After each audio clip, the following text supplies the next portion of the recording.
Brothers and sisters, this is Chip Z'Nuff, and you're listening to the RockStop with Chris Contra. Turn it up.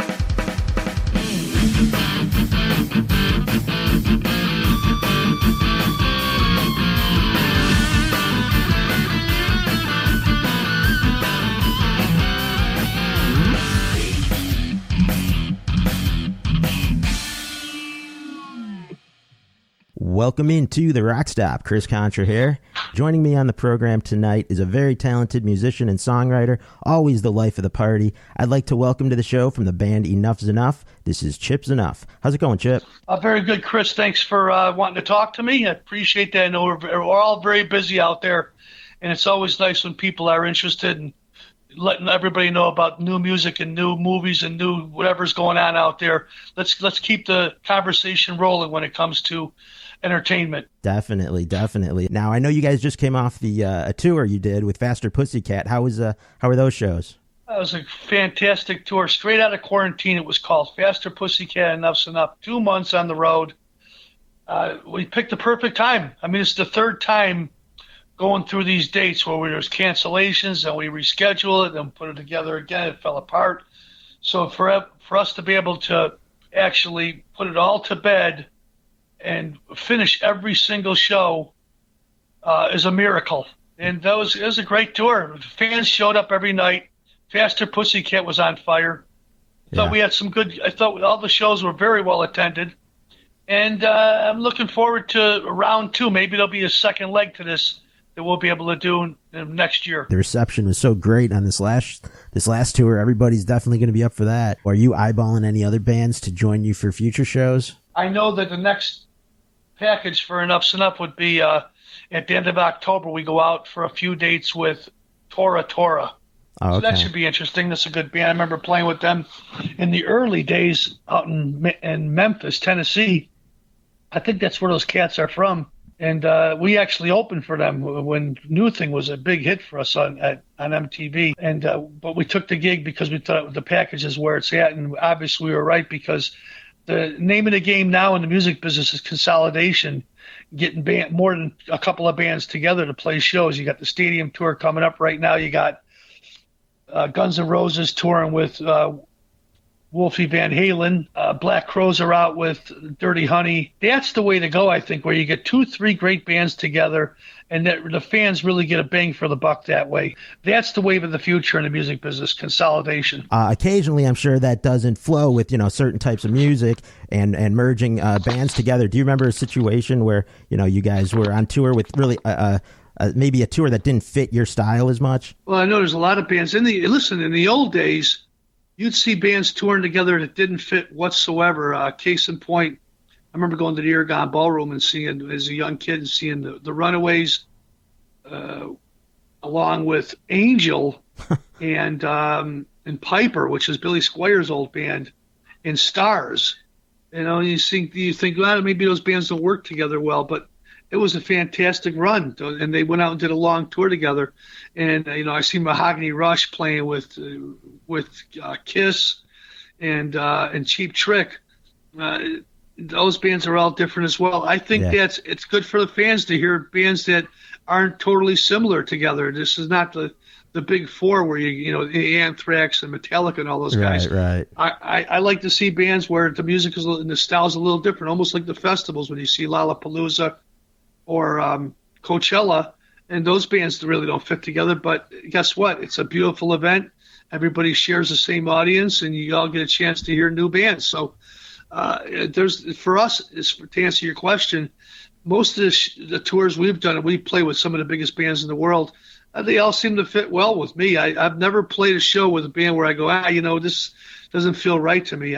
Music is music, and it's all open to interpretation. And it's nice to be on stage and sharing a show with the bands that may not necessarily be in the same category under the same umbrella. But listen, at the end of the day, we're all swimming in the same lake. I'm sure you've been asked a million times to define Enuff Z'Nuff's music, or, where you guys should be categorized genre-wise, things like that. I focus on bands that I like. I could care less what genre they're affiliated with. And and your guys' music, Enuff Z'Nuff, touches on all the things I like. You got headbanging songs, pop songs, ballads. So do you get annoyed at all about being labeled in any one way? when people ask, yeah, what do you guys do? And I say, yeah, we're a rock band. But I think that we're a combination of everything. We were alternative before alternative. I don't want to sound egotistical whatsoever, but we were. It's pop, it's rock, it's metal.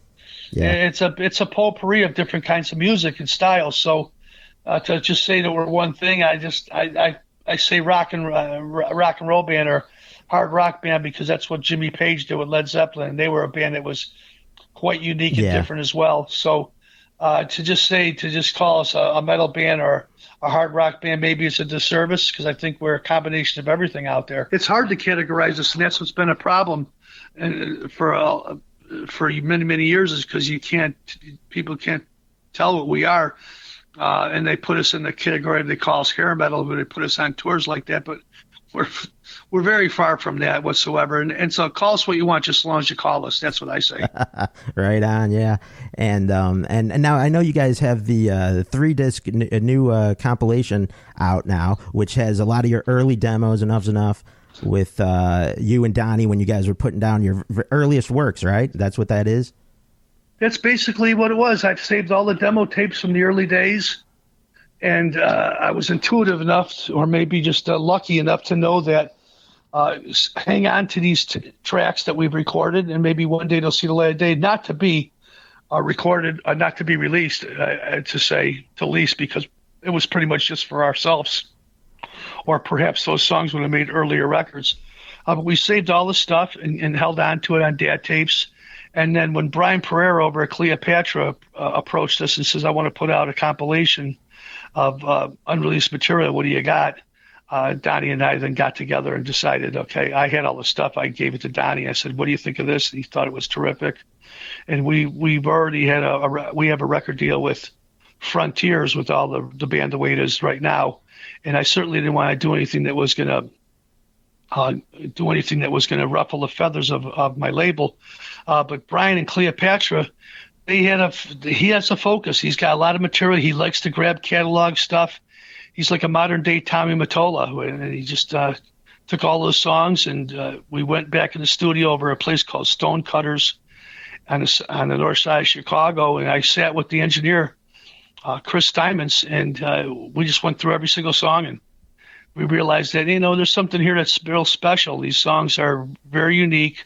And as we were young kids when we recorded them, and the songs are like embryos. They're the beginning of a relationship.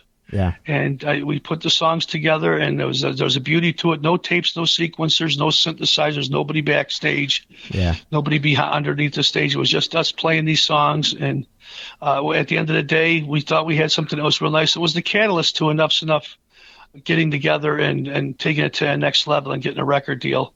And those songs just sat in the library for the last 25 years until Brian was smart enough to say, hey, you know what, put them together, let me hear what it sounds like. Had you not listened to those in years, I imagine? No, I didn't. Yeah. I didn't listen to any of this material. None of us did. It was just there were DAT tapes. I got 200 DAT tapes sitting in the old Journey flight case that I have down in my studio here in the south side of Chicago. Yeah. And I just started going through everything, and it was very tedious, let me tell you. And there's more songs that were there too. I just picked the 40 that I thought was unique to us in the very beginning of our relationship, and then put those together. There's still another couple records in there for sure that haven't been released, of stuff that's with Alex Kane from Life, Sex, and Death when he was in the band in the early days. Mm-hmm.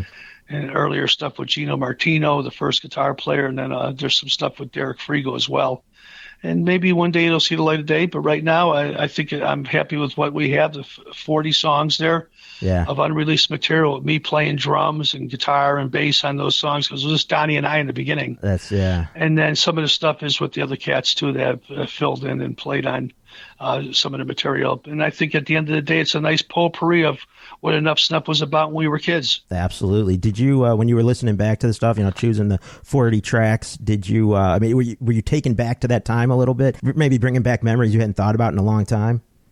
You got to be honest with you. It really did. It struck a nerve, because I remember recording the stuff over at Grandma and Grandpa McNulty's basement in Blue Island, Illinois. Mark McNulty, a good friend of ours, and his grandfather and grandmother were kind enough to let us use their basement to record songs, and we brought a 4-track Fostex down in the basement and just hit a drum set and a guitar amp and a bass amp, and we started playing. And we took those songs and turned our friends onto them, and everybody goes, "Man, you guys sound terrific. This is great."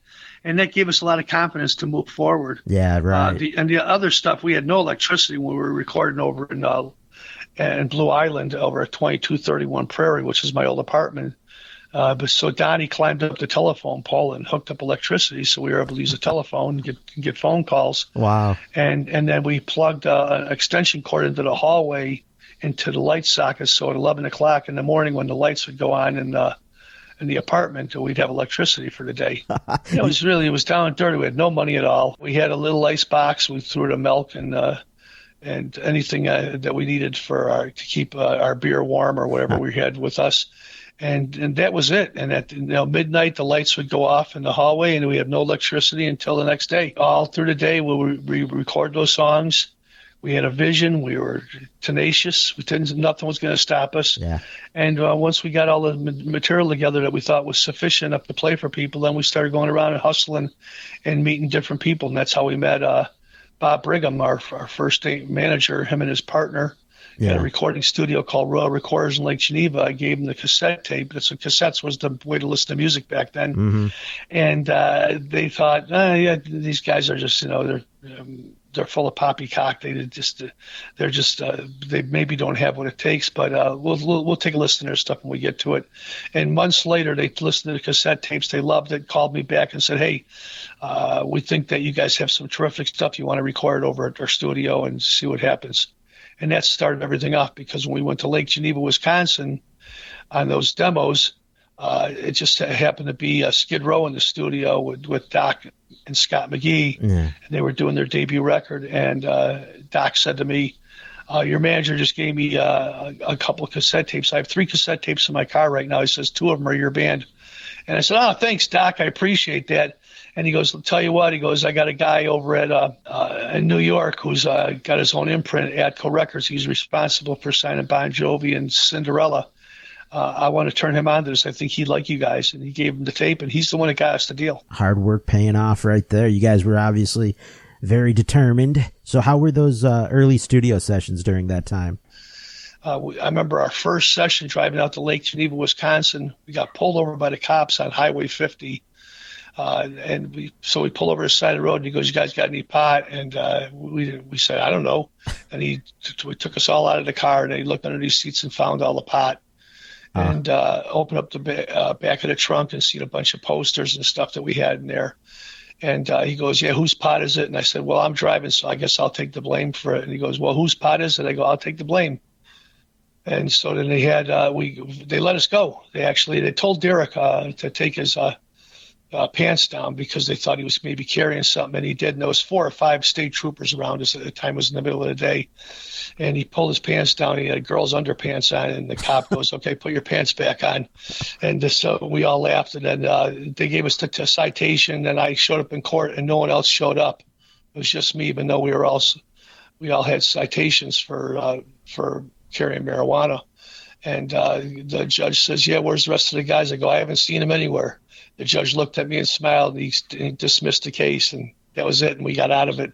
Wow. And it was a lot. It was a couple of small little bags of marijuana. Yeah. It was nothing big. So we finally made it to the studio, and the engineer says, "Yeah, you guys are late. What happened?" We said, "Yeah, we just got pulled over by the cops, 4 state troopers, and they wanted to know what we were carrying." He goes, "Well, you guys ready to start?" And I said, "Yeah, absolutely." and we that day we recorded 11 songs the very first day in the studio. And he goes, "Wow, I tell you guys came in here well prepared."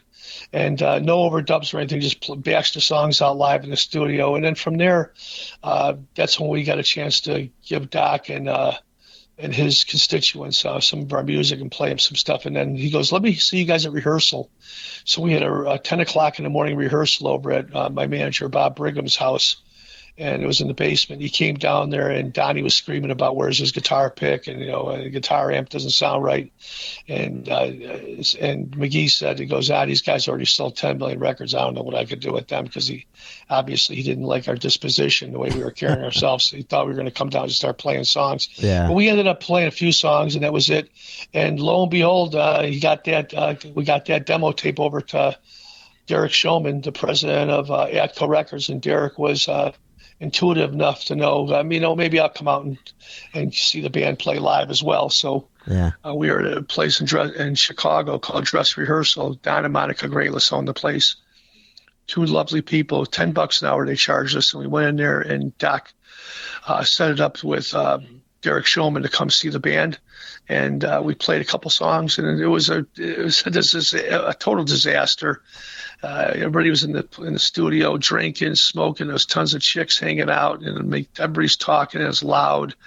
Just a potpourri of substance abuse and promiscuity. That's what it was. And for some reason, the president of the label loved it. He heard two songs. We only played a couple of tracks. I think we did "She Wants More" and "New Thing," and that was it. And Donnie says, "You heard enough, didn't you?" And Derek Showman says, "I certainly have."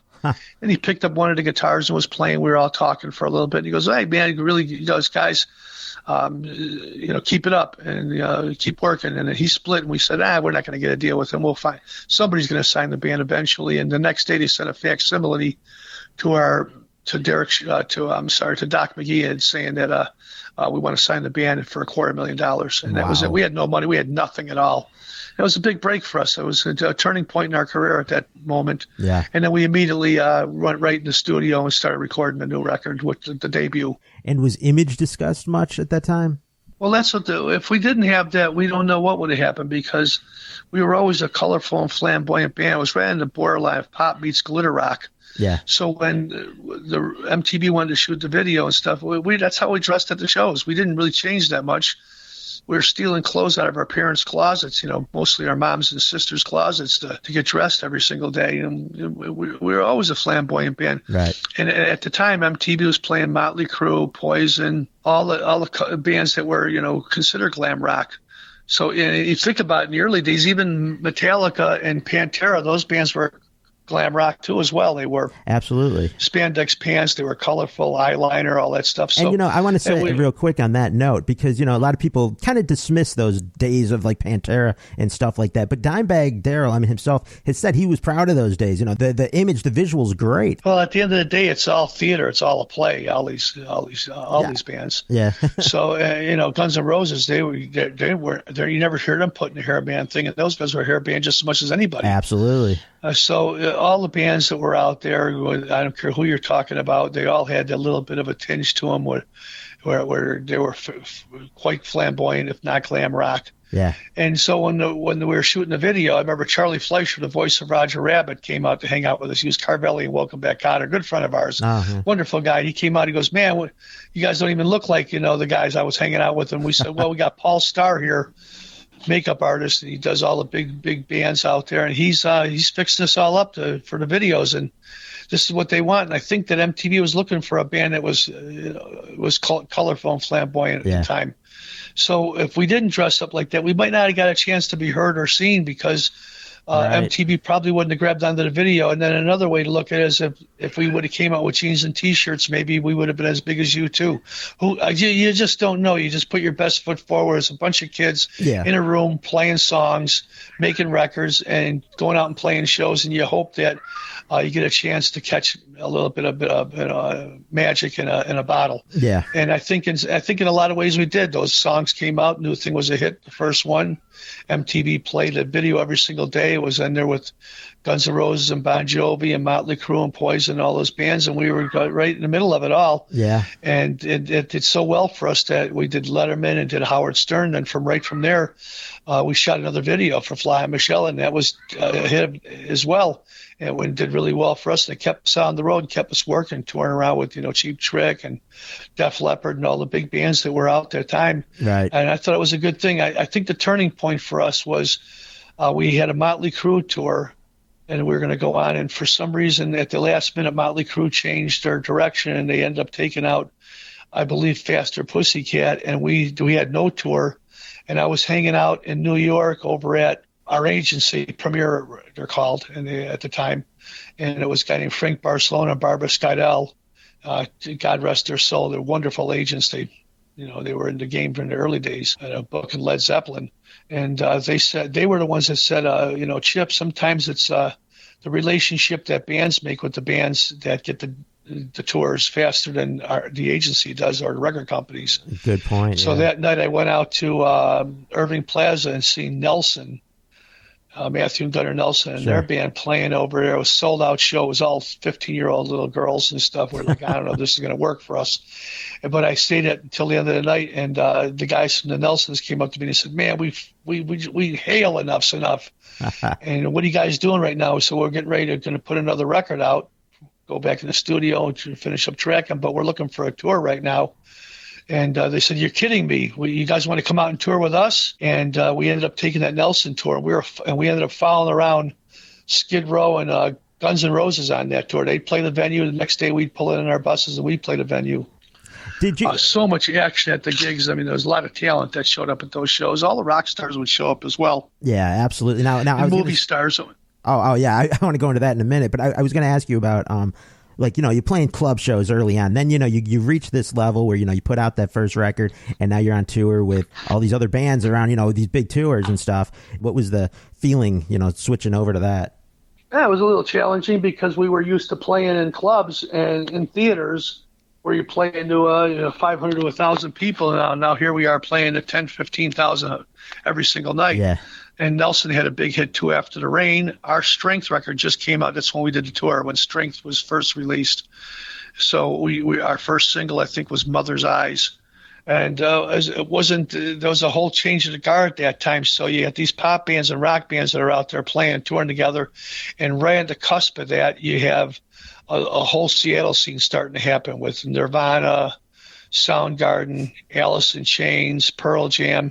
Yeah. So I was right there when it was just starting to change, where we've seen it too, and where bands like that we toured with in the past, like Warrant and Trickster and Faster Pussycat and LA Guns, those bands we were all in a little bit of trouble because the scene was changing, MTV was changing. Yeah.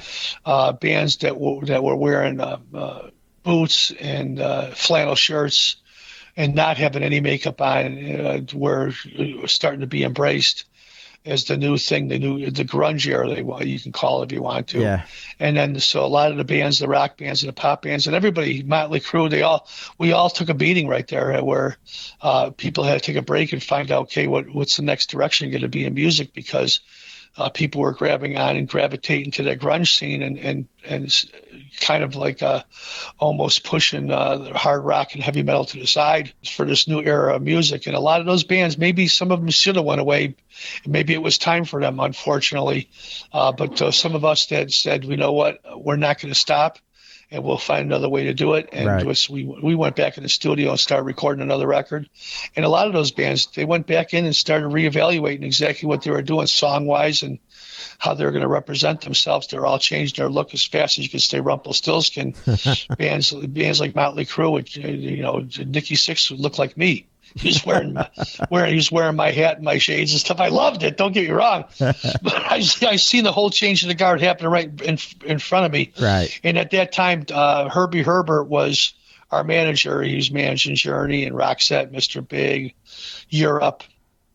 He had a lot of great bands that he was the coach of, and he's the one that said to me, he goes, look, when you put a record on a turntable, you don't see hair and chicks shaking their asses and smoke machines. It's just the music. So just keep writing good songs, and you get a chance to get back out there again.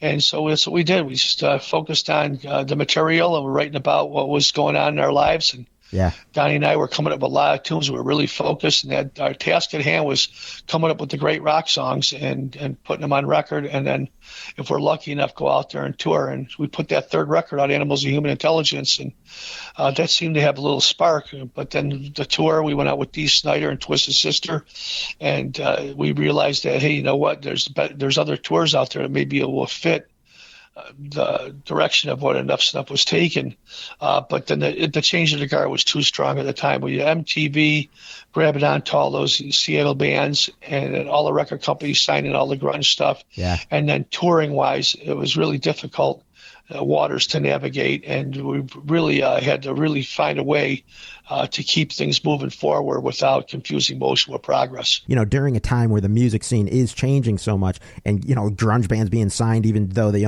may have only played one show just because it's in at the time, but the bands that really have the talent that could write songs, I think will stay relevant, and that's why a lot of those other bands, like you were saying, that dropped off out of like the hair scene and stuff, they were reevaluating, because I don't think at the end of the day maybe they didn't have what it took to really continue to write great songs, but you guys fortunately had that ability. And if you look back in hindsight with the radio, terrestrial radio, if they're having success playing Soundgarden and Pearl Jam and Nirvana, they're not going to be looking at Motley Crue and Poison and Whitesnake and those kind of bands, because it was a change of the guard at the time. So it was difficult to get airplay even at the time, let alone MTV playing your stuff. And then not only that, we didn't have satellite radio back then. It was still early, so no satellite radio. Computers weren't really the big thing right there. Napster was just getting ready to take off and change the direction of the music business. Yeah. So it was really tough for people to find a way to reach an audience because there was too much product, not enough demand. Yeah, absolutely. That was the case at that time. Now you talk about, that was a kind of a rough time for you guys, treading through some rough waters. And on top of that, I know you guys, there's no secret that Enuff Z'Nuff likes to party. Donnie and Derek especially had some major substance abuse problems. So, you had that inner turmoil kind of going on at the time as well. It's no different than any band that's out there. It's a matter of how you carry yourself and how you handle it, and if you're able to deal with adversity.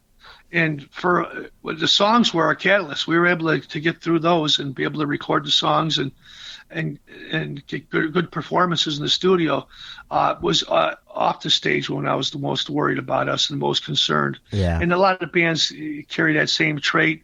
That's why most of the bands that are out there right now, they're not all original. There's only a few guys left from each band, because either they die or they move on to another life because it's just the lifestyle is too tough. Right.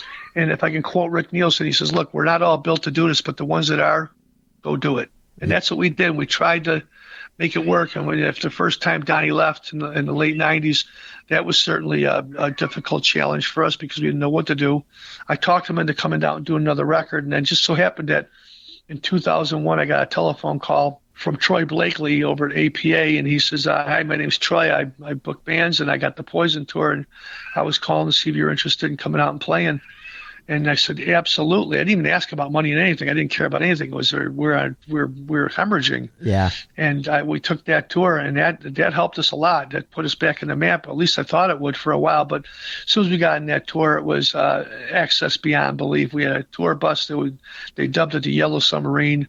We couldn't stop our bad behavior no matter where we went to. It was a 40-minute set, and we'd only play 30 minutes because guys in the band would be late to get into the stage. Yeah. And it was basically the inmates who were running the asylum when we shot ourselves in the foot, to quote Herbie Herbert, and crippled ourselves on that tour. And when the tour was over with, and it only lasted 43 shows, it was supposed to be 70 shows, but allegedly Bobby Dahl was he met a girl and hurt his back in his tour bus. I don't know what he was doing, some kind of gymnastics in his tour bus, and ended up hurting his back, and they canceled the rest of it. Wow. Then once we got off that tour, that's when Donnie quit and says, for the second time, he says, "I can't do it anymore." Yeah. And I think he was just disillusioned by the business, and he had some health issues as well. Mm-hmm. And I get it. And then we carried on without him for a while until he came back into the fold again.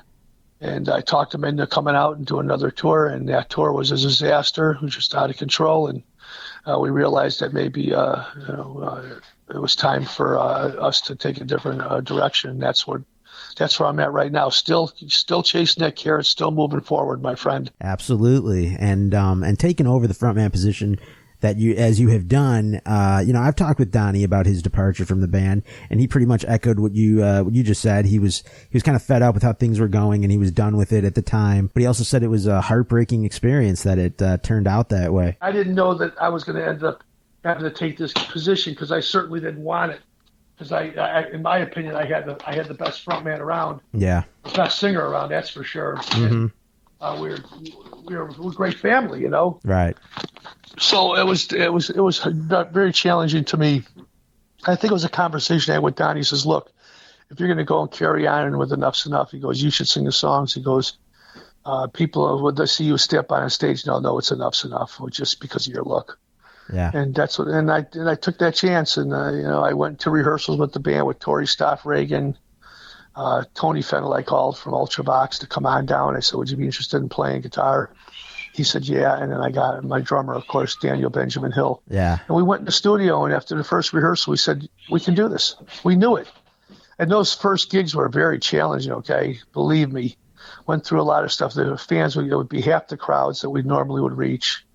The songs were different. I have lyrics on stage where I, could remember all the words and all the bass parts and stuff to play on these songs. It was definitely challenging. But after about 2 weeks of touring, I started getting my legs and feeling a little bit more comfortable. And then when we got the big tour with Ace Frehley, that really opened up the band, where we had a big audience every single night and no sound check. Band get up on stage, we bash it out, and we're going to go out to the merch booth, hang out with the fans. I see all of my old rock star buddies coming out to the shows to see us, and all the old fans started coming out that seen us from years ago and said, it sounds better than ever. And that's what gave me the confidence to continue to keep going.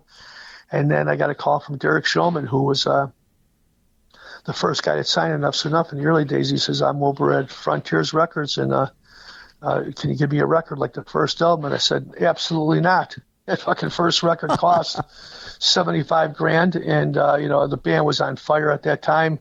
We were full of piss and vinegar, and for me to give a record like that right now, I need a budget. And he goes, well, just send me a couple songs. Let me hear what you got right now. I sent him a few songs, and that was it. He goes, it sounds great. Send me the rest of the record. Wow. And then that record did well, and then Frontiers came to us and said, we'd like to do a few more records with you. And I said, well, it's going to be me singing all songs. I'm the frontman now. Mm-hmm. I've taken over as a singer. And they said, well, that's fine. We're good with that. And I'm putting out I got two albums coming out with Frontiers next year. So that's great. So we're just moving forward. It's a blessing from above. Okay, it really is, and it's nice that some of the old friends, we've made relationships. This business is predicated on friendships and relationships, and these guys have stuck with us, and they follow our career and our trajectory, and they believe in the band. And there's only a couple of us left from the original band, but you know what? It's a nice thing to be out there and to be recognized. And if you can put songs out there and people want to hear them, that's what it's all about. It's great to hear the songs live, and the only way it could really work without Donnie would be with you as the front man. And I also want to give a mention to how impressive your drummer is. That dude has some great chops. Solid as a rock on that Faster Pussycat tour. We were playing in Atlanta. The stage wasn't lit up well. There was no tape around it. He couldn't see anything. He slipped off the drum riser, broke his leg, broke his foot, 5 places, and I ended up finishing up the last 18 or 19 Enuff Z'Nuff shows, played every single one of them with a broken foot. Wow. That is a real trooper right there. Yeah. We got through the whole tour without canceling any shows. That's pretty impressive, if you ask me, at the end of the day. I do want to go back with you real quick. You were mentioning some movie stars hanging around. I did hear a story that while you guys were recording the album Strength, that actress Jennifer Connelly, the stunning Jennifer Connelly, would stop by during those sessions. Yeah, she come by with Weasel Zappa, and they were very good friends. And I don't know if they were dating or not, but she was one. I love her. I think she's got great chops. And that was around the time she did that movie Career Opportunities, I think, with and she was terrific and nice and quiet, and just a real sweetheart in the studio. I love the songs.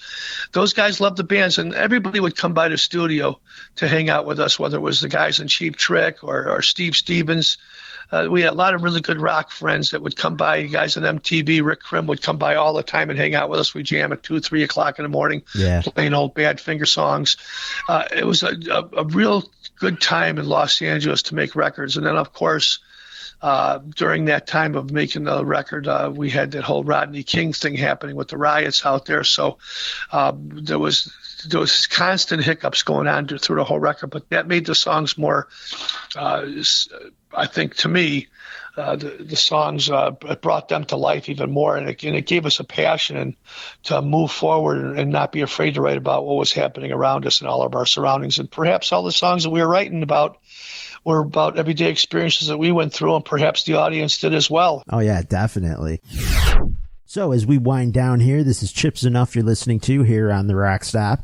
the Covered in Gold album. You did a music video for the Billy Squier song, and you had a lot of the girls from the Mancow show appear in that video. How did that come about? I got a chance to do that video as a once-in-a-lifetime thing. My guitar player, Tony Fennell, said, why don't you call Dave Stecker? He works with Paul McCartney, and he's shooting videos all the time with Jesse Malin and all these big artists, and perhaps you might want to talk to him about shooting a video. So I called him on the phone. I said, I want to shoot a video, and I want to do it like where everything is, how do I want to put it, where it was overexposed, where it looked like we're moving faster than we are, but it's all in sync. Yeah, right. And he says, oh, you mean like Benny Hill? And he remembered the Benny Hill videos from a long time ago on TV. I said, yeah, sort of like that. So he came to Chicago. We had Jesse Camp from MTV out here. I was producing his band at my studio. And I said, Jesse, you're going to play the DJ. You're going to introduce the song. And then we're going to bash it out live. And that was it. And one or two takes. And then we put the track out there, and people were blown away by it. It was a great version of that classic song, The Stroke. So, I really liked it. And it got hundreds of thousands of hits. It was a really successful video for us. And then Billy Squier's team took it down because he owns the content. Oh, really? It was his song, which I thought was really unfortunate move for us. But we put the video back up. It's on YouTube right now, so if anybody wants to see that. And that record's off. It's called Covered in Gold. It's all cover songs, and I'm real proud of that one. And we do some of those songs live in concert as well. Do you have a favorite music video that Enuff Z'Nuff did? We know that New Thing and Fly High Michelle were the big, huge hits, but you guys did a lot of music videos over time. Do you have a favorite one? And did you like filming music videos? Yeah, they're all good. It was always exciting. It's another way. It's theater. It's a play. It's another way for people to see the band. We don't have, all we have is YouTube right now because MTV's not playing any rock videos, that's for sure. Yeah. But the earlier stuff, of course, I loved them. I love the New Thing videos. A lot of fun shooting it out in Los Angeles. But I like Diamond Boy video. I think that's a great one that was produced by Dave Stecker and Tony Fennell. That one right there shows the band hanging out in Vegas, the real us, gambling, smoking, drinking, having a good time. A real rock band. Yeah. Any of the videos you see on YouTube, and they're all out there right now, that's when you want to check out Diamond Boy off the Enuff Z'Nuff Diamond Boy record. That's my favorite video right now. Cool. Your appearances on Mancow's show on WPWR TV, I mean, to me, that was one of the best shows. I never missed a show. Yeah, it was a great opportunity. Mancow's always been great to me. He's a good friend of mine and Tony Fennell's. We hang out together. We've done his TV show. I was the host there for 3 years there. Plus, I hosted him over on the Loop as well. He gave me my legs and wings to move forward in radio. And I have my own station right now. I'm on Dash Radio 6 days a week. I'm on the Monsters of Rock. Anybody that wants to get it, dashradio.com. Download the app. It's serious. It's satellite radio. And we have about 30 million subscribers. There's about almost 1 million people a day listening to our show. Rudy Sarzo's got his own show. He's on there as well as the Dead Daisies guys. They got their own program on Wednesdays there. And I owe a lot of that to early days of Mancow, having confidence in me to put me on there as a co-host of his show, his TV show, and also on the radio show. So it's nice to be recognized. And it's a good platform for me to play all my favorite bands out there, along with my own stuff, too. Yeah, which is free for people to want to go, if they want to go check it out, right? That's the great thing. That's the difference between Sirius XM and Dash, because they're both on satellite. Our program's free. It's 24/7, 365 days of the year, and it's not just playing all the hits. It's A through Z, the whole alphabet of rock and roll and heavy metal. Uh-huh. And I think that sets us apart from the other stations. Our station's not huge because of me. It's because of the songs. It's a celebration of life at the end of the day, bro. And then I also wanted to ask you about the Jenny Jones appearance you guys made in, I think it was around 98. It seemed like an interesting location for Enuff Z'Nuff to be playing there on, in front of her crowd. Well, we certainly didn't anticipate that. I got called at the last minute, and Jenny says, yeah, we'd love to have Enuff Z'Nuff come on there and play Fly High Michelle. And we ended up doing the old Elvis Costello approach. We started off with Ain't It Funny How You Feel Like Dying, played a verse and chorus of that, and then went right into Fly Michelle. Yeah. I think that she probably wasn't happy about us pulling a fast one on it. But she didn't know about that, huh? No, didn't know about that at all. And I thought that there was something that was really interesting on that because at the time we didn't have a lot of action happening. So for us to get a chance to go out and play a couple of songs on a major TV show. That helped us a lot, I got to be honest with you. And it gave the band a kick in the ass and a spark to go out there and tour some more again. So I love doing that. I think that was a great opportunity for us, and we took advantage of it. I don't know how we did it because we were out of control at that time. The band was higher than fuck. We were uncontrollable, unmanageable at the time. Wow. And it was a real good break for us, so other people could see what we were doing and go, you know what, these guys still got a little bit of gas in the tank. Let's give them a hand. Right. Now you mentioned set lists real quick. What goes into compiling a set list for you guys these days? It's pretty simple. I just look at the songs that were successful and popular. Because that's the people that are paying their hard-earned money to see the band. It's a celebration of life. When you come out to these shows like the Faster Pussycat, Enuff Z'Nuff tour, people want to hear Fly High and New Thing and Baby Loves You. Yeah. They want to hear the singles that are on MTV. They want to hear the songs that have been played on the radio. So you got to play them. And then, of course, you look at the other catalog of material that we have there. I wanted to put some of the new songs from Diamond Boy, and that was real important to have some of those songs in there because that's the first album that's actually was on got some Billboard airplay, where it came out in the top 200, that record, and it was really good for us. It really elevated our perception as a band. And then mix it up with some of the newer material. I think that the fans wanted to hear it all together. Right. You just can't focus on the old hits, but you go see any big band that's out there, Guns N' Roses, Def Leppard, Cheap Trick, Queen, whoever they are, they're playing all their hits, okay? They're playing all their singles. Fans want to hear those songs. Absolutely. So that's what we do. That was the approach we take when we go out on tour. Yeah. I sit down with my guys, me and Tony Fennell mostly, and we go, well, hey, what do you think the set list is going to be? And he goes, here, mate, we got to do these. I go, you're right. And we just put those songs in there, and then we got to mix them up with some of the songs from the newest material that's out there, the songs that have done well on radio. Yep. Now that we have Sirius XM and Dash Radio, we get a lot of airplay. We get millions of streams on Spotify every single year. So you got to put those songs in the set. It's real important, and try to mix it up the best you can. And I think we've come up with a good potpourri of material that people can listen to and go, hey, you know what? All the songs are a little bit different, but it all works out to where people are, excited about what the future holds for the band, what's going to be the next record out there. And I also want to credit your in-between song banter with the crowd. You do some of the best in-between song banter I've heard as a frontman. Well, I guess I like to take the credit for that, but after years of watching guys like Freddie Mercury and David Lee Roth, I've pillaged up the best, and every night you come see us, you're going to get a great rock show. We never mail it in, bro. Party every night. The fans just want to hang out with it. And there's not a band that's more accessible than Enuff Z'Nuff in this day and age right now, and that's tough to say in a world of where we deal with shutdowns and all the stuff that's happening around us all. Every night you'll meet the bands at the merch booth. We're all hanging out with people, yep. And it's wash, rinse, repeat every single day. And it's not, we had a bus for the whole tour until we got to Denver and it broke down. And then what do? We said, well, it's time for Plan B, which we normally don't carry a Plan B. We went out and got a van, jumped in the van, and finished the tour off. That's what a real rock band does at the end of the day. When Herbie was managing Journey, those guys were touring in vans. When Rush was going out on tour, opening for Kiss, they were in a van. There's nothing to be ashamed of right there. A real rock band tours in vans, okay? And even Dave Grohl says that too. Yeah, those early days that you guys were really grinding, man. I mean, here we are in 2021, and you still got to rely on some of those things you learned in the early days too, right? Yeah, it's certainly tough out there to navigate in these waters in this day and age. But at the end of the day, we're a fans band, play for the fans, and we love our catalog, we have material, and we love the legacy of what Enuff Z'Nuff is all about. And I'm glad that people have come out to see the shows, and they realize that life still moves forward.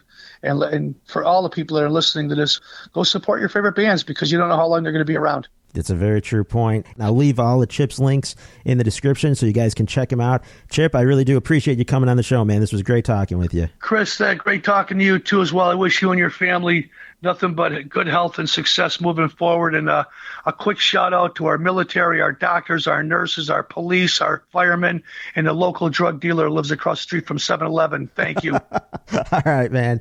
Take care. All right, brother. God bless.